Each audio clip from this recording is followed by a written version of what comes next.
It's just 3 days before the car show in Oakville, and I'm getting the car ready for its first road trip. I decided one night after work to take it from my workplace to home and then to come back on the day after, just to make sure that everything is running well and there are not going to be any surprises on my way to the car show, because there's not going to be any time to react.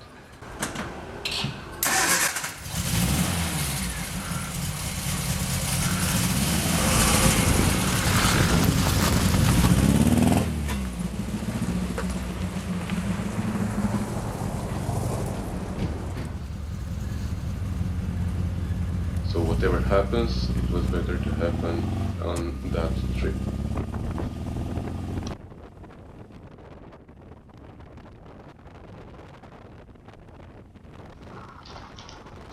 To be on the road with my car, that was amazing feeling. I don't know how to explain it.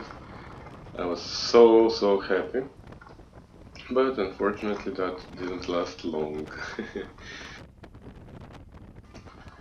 I'm gonna tell you the whole story while I'm driving here, because I didn't take video of a couple of things that happened this last week. It was such a rush that I didn't have time to position cameras and to think of that too.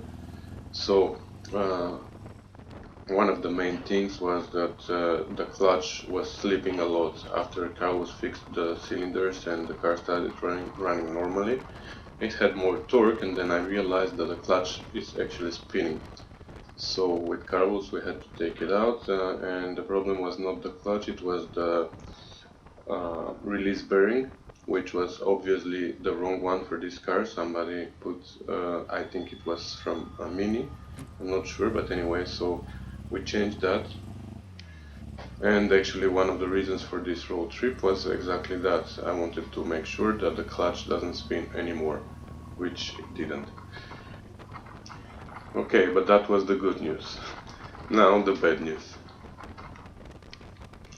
So what happened was I had a very nice and pleasant trip for about 20 kilometers, which was just 3-4 kilometers before home. And the sun was shining and everything was so nice, until on one traffic light I saw a whole bunch of white smoke behind me, and I realized that I just blew the head gasket. So I pulled to the side of the road right away. I checked the oil, there was still no water in it, and the temperature wasn't going up yet. So I decided to take the risk and take it home, because I was just 3 kilometers away, as I said. So I started the car again, I took it home. The temperature started raising a little bit, but it went up to 90 degrees, which was not that dangerous, and I was home already. So I left the things for that night as they were, and in the morning I called CAA, and unfortunately I had to bring it back on a flatbed. Well, that's how my first trip ended, and I was so disappointed. I thought I was gonna miss the car show even and everything, because there was no time to deal with everything, but Carlos was the one who convinced me that I still don't have to give up.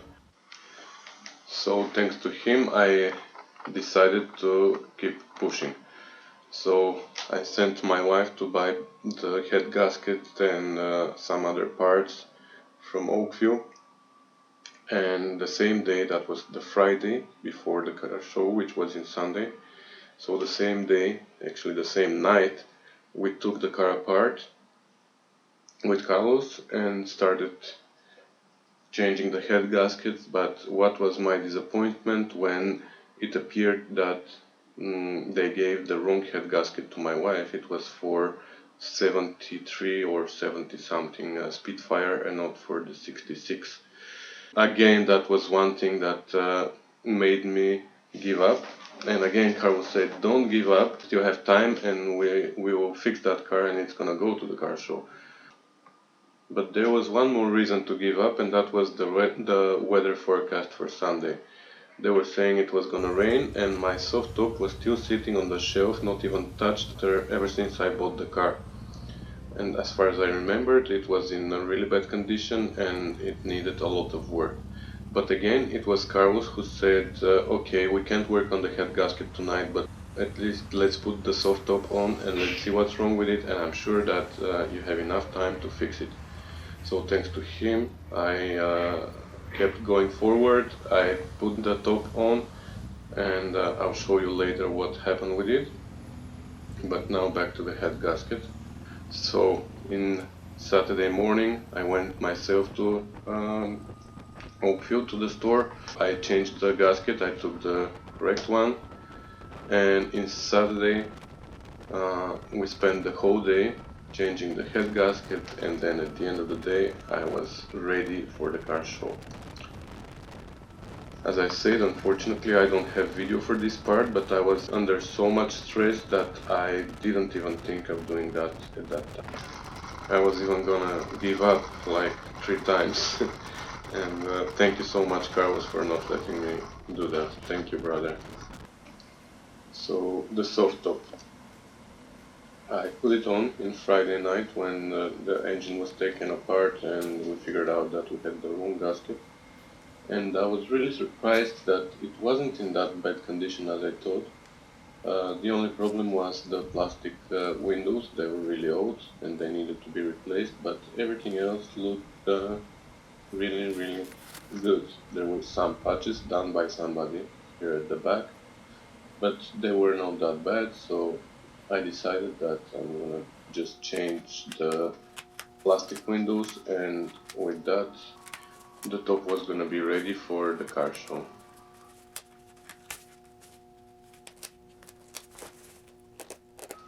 The hardest part was to remove the old windows because the threads that they used were really thick and strong, even though they were 50 years old.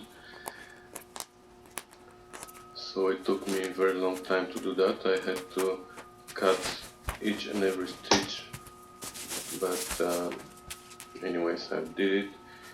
And then I started cutting the new windows. I was using the old ones as a pattern.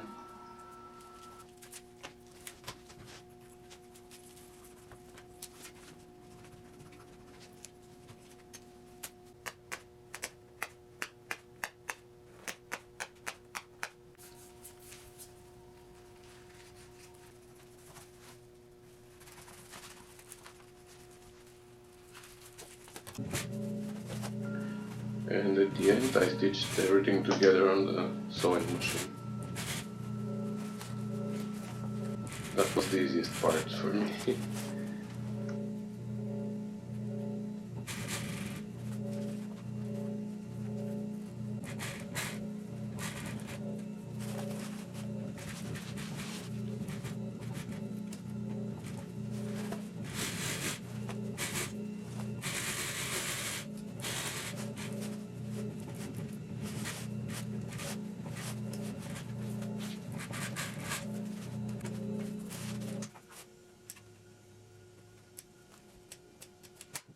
It was a little bit hard to put it on, but that was even better because then it sat really nice and tight on top of the frame.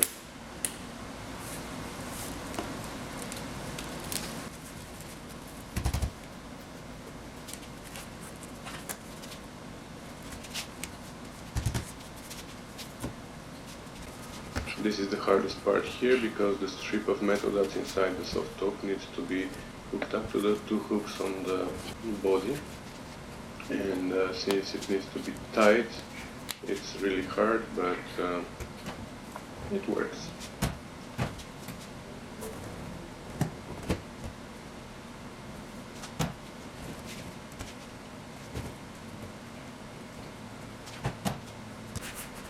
Then I cleaned it again and it looked like brand new.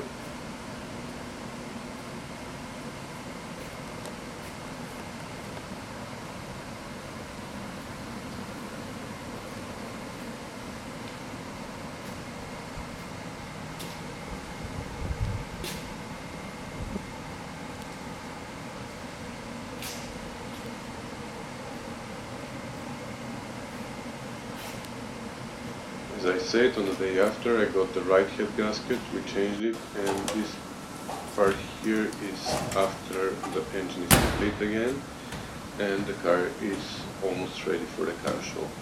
The only thing that remained was to be cleaned very carefully, so I took it to the other part of the shop where I gave it a very good cleanup.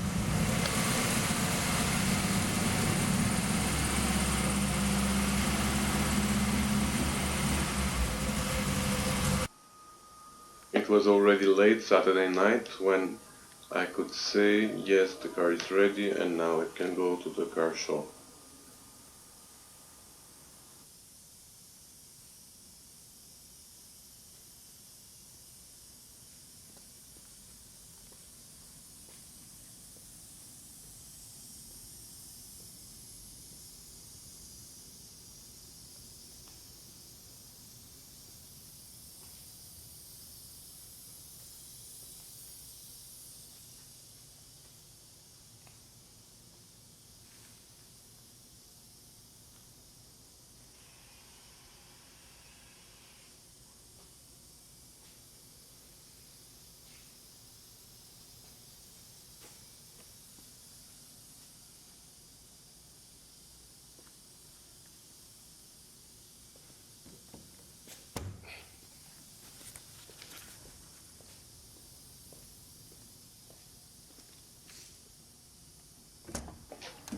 The last thing to install were the struts for the hood, so you see now the hood almost goes by itself all the way up and I don't need assistance on the other side.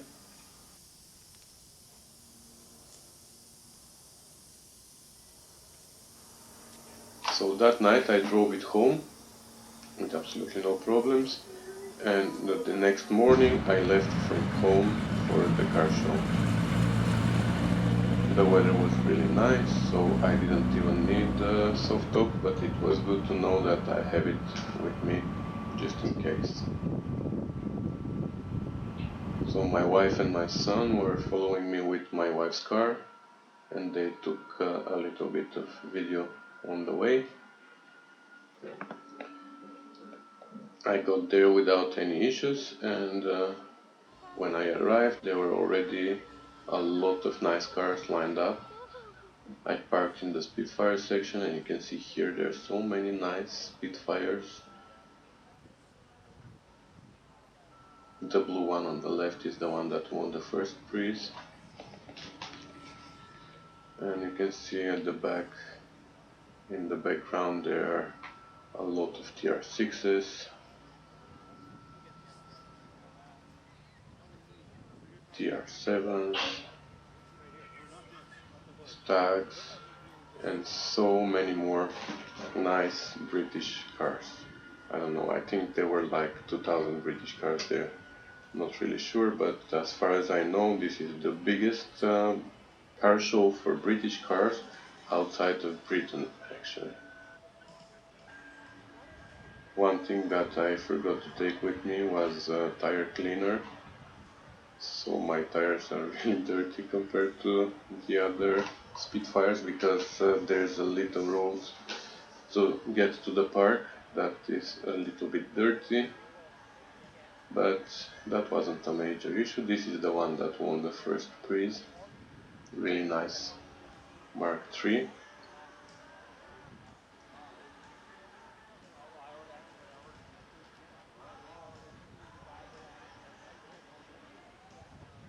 Well, I think I'm gonna make a separate video for only the British Car Day show. I'm gonna show a little bit of what I saw there. As I said, beautiful cars, beautiful day, beautiful people. So many people that know me from YouTube came to say hi, and I was really pleased to be something like a celebrity there. So thank you everybody. I was so happy to see uh, every one of you, and I just want to say thank you again one more time to Carlos, who helped me so much with the car, and without him I wasn't gonna be able to make it to the car show.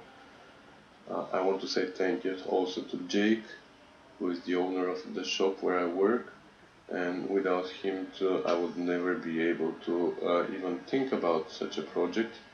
He let me use his shop as my own, and resources and tools and equipment and everything. So thank you so much, Jake. I really appreciate that. And I also want to say thank you to my family, because they were really patient with me for all that time. And finally, I want to thank all of you who subscribed to my channel, followed my series, and liked my videos. All of you who left such nice comments in the comment section. All of you who gave me very nice, very good advices and useful information. Thank you for being part of my project and for inspiring me to go ahead and don't give up. Probably I'm gonna be back soon with another series about the TR6 that is a common project between me and Jake. So hopefully I'm gonna be able to make new video series about that. And maybe one day I'm gonna have another project for myself, but that's gonna be if I have my own garage and I can work close to my family, because this is what bothered me the most for the last, I don't know, maybe 10 months when I was working on this project. I was always away from my family, and I don't want to do that again like that. If I do it, it's gonna be in my garage where I will be close to my family. So once again, thanks for watching, thanks for subscribing, and stay tuned. See you in my next video series.